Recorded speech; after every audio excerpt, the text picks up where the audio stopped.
Chapter 20. The two dolls paused along the way and sat down to rest on a pair of knee-high wicker armchairs in some far region of the attic. Maggie leaned against the wall and waited, wondering how long it would take, at this rate, to reach the outdoors. What if they didn't get there until after dark? What if the garden were at the end of some tunnel whose mouth she would never find again? She shifted against the wall and looked around. A block of light came in from a high window, but there was little to see. A couple of chairs, a fluff of dust, a wall papered in a faded print. She was eager to move on, and her eye searched for the doorway or turning that would take them on their way. At last Timothy John stirred in his chair. "Well now," he said, and Maggie straightened up, but he only leaned over to set Juniper's basket on the floor. "Well now," he repeated, and he raised the little scrap of newsprint to his face, studying it for a long while. "I see in the paper," he said carefully, "that there's been a fire. 2 lost in fire, it says." Miss Christabel turned to face him from her chair. "Pity," she said, and then after a moment, "2 lost in fire. Read it to me, Timothy John." Timothy John turned the paper this way and that until it caught the light coming in from a high window. "Wash tub for sale," he began. "No, read about the fire." 2 lost in fire, he repeated. "That's in big letters. Fire broke out suddenly in the barn at—" "That's all there is," he apologized. Maggie looked over at the torn newsprint and saw on one side an advertisement with a picture of an old-fashioned washtub, and on the other the headline Timothy John had just read. At the top corner was a portion of a date, and Maggie leaned closer to read it.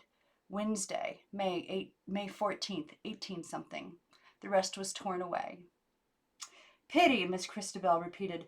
2 lost in fire. 2 what, I wonder?" "It doesn't say," Timothy John answered. "Gloves, maybe. Maybe somebody lost 2 gloves in the fire. Gloves come in twos, and people are always losing them, even when there is no fire." "That could be. Wouldn't that be a shame, though? Imagine losing 2 gloves and not being able to find them, and all that smoke. I hope they were from the same pair." Timothy John put the paper under his arm and began to rise.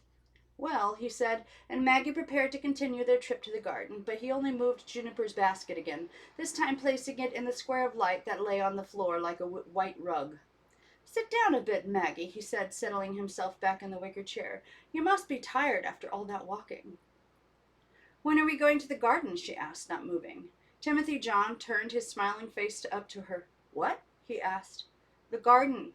When are we going there?" Miss Christabel turned in her chair. "We're not going there," she said. "But I thought you said that's where we were going," Maggie insisted, turning to Timothy John.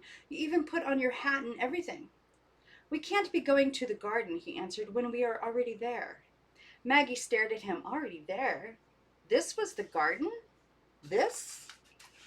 "It is especially lovely today," Timothy John went on, and he pushed his chair to the patch of light next to Juniper's basket. "The sun feels good on a day like this," he said, sitting down and putting his face to the thin white rays coming through the window. "The roses are especially nice, too," Miss Christabel said. "Maggie, turn your face to the roses. They will redden your cheeks. See if they don't." "See if they do," Timothy John corrected. Maggie looked at both dolls. "What roses?" she asked, her voice louder than she expected. "All of them," Timothy John answered. "This one, and this one, and this one." He pointed his cane to the wall, and Maggie saw now, printed on its peeling paper, a tangle of faded flowers winding among pale trellises. These were the roses? Wallpaper? She looked back at the dolls. "They need watering," Miss Christabel observed. "Maggie, give them a good sprinkling so they don't droop. And don't forget the little ones," Timothy John added, focusing his painted eyes on the papered wall. "Here's one that looks especially thirsty," and he touched his cane to a pattern near the floor molding where everything but a few traces of pink had rubbed away. Maggie looked at the wallpaper. "That's what you call a garden? You want me to water that?" "Of course," Miss Christabel replied, "before they wilt." And she turned to examine the papered wall. "I can't think of what I would do without my roses," she remarked contentedly. "They brighten my life." "What with?" Maggie asked. "With happiness." Miss Christabel answered. What should I water them with? With water. Miss Christabel held out the kettle. And don't forget the little buds. Hurry, she urged when Maggie still did not move. Maggie stared at both dolls. That's dumb, she finally said. That's the dumbest thing I ever heard. Watering wallpaper? You may begin with these, Timothy said, and he pointed his cane at the faded patch. Dumb, repeated Maggie. And anyway, she added, suddenly remembering something, you can't water the roses with that kettle. It's got hot water in it. It's hot, remember? Timothy John stared at her. Maggie, he said patiently, that's the tea water you're thinking of. There's rose water in the kettle now. There's nothing in the kettle now, Maggie answered back. See? She seized the kettle and held it upside down over the floor. Hold it closer to the roots, Timothy John admonished her. The roots are the throat of the plant. Maggie lowered her arm. The roots are the throat of the plant. What a strange spectacle that made. Every stem ending underground in a soft pink gummy cavity, opening, closing, taking large draughts of water in steady, thirsty gulps and sending them where? Up instead of down. And in this case, up a papered wall, except there wasn't any water to gulp in the first place. She dropped the kettle to the floor. They don't have roots, she shouted. These aren't real roses. They're wallpaper. It's stupid to water wallpaper roses. And anyway, there's no water in this kettle, hot or cold, and there's no tea in that teapot either, and no sugar in the sugar bowl, and no milk in the pitcher, and that's not real bread. It's just pieces of wood. Her voice had risen even more. And you're just a couple of old dolls. She stopped. Both Timothy John and Miss Christabel rose from their chairs and were advancing toward her, Timothy John with his cane clutched in his hand. Maggie stepped back against the flowered wall and held her breath, feeling suddenly trapped in an attic room no one knew about by a pair of mechanical dolls or whatever they were, who could, what, kill her maybe? With a twist of his jointed wrist, the man doll could hurl his cane at her if he chose, stabbing her to death. If it could have poison in its tip, and all he would have to do was scratch it against her skin. She could die up here of blood poisoning or something, and no one would ever know. She's run away, Aunt Harriet would decide after a day or two. It's not surprising, Aunt Lillian would reply. She never did belong here. She was a difficult child. Was, they would say. In a few days' time, they would clear out her room, never dreaming that her body lay only a few dozen yards away, crumpled alongside the peeling roses on a papered wall. The two dolls drew nearer, and Maggie's stomach grew watery. In the next moment, she swung her foot out and sent both dolls sprawling across the room, the garden, whatever it was. With her arms outstretched and their legs straightened behind them, they looked as though they were swimming in a pool. But Timothy's John head soon struck the far wall, and his body slid down to the floor. Miss Christabel sat down hard against the wicker chair. Both continued to smile their red-painted smiles. Timothy John up at the ceiling. Miss Christabel across the room at Maggie. Just under the rubbed-out patch of flowers, Juniper lay upside down, the hole in his underside exposed to view. She crossed over to their bodies on tiptoe and bent down to look at them.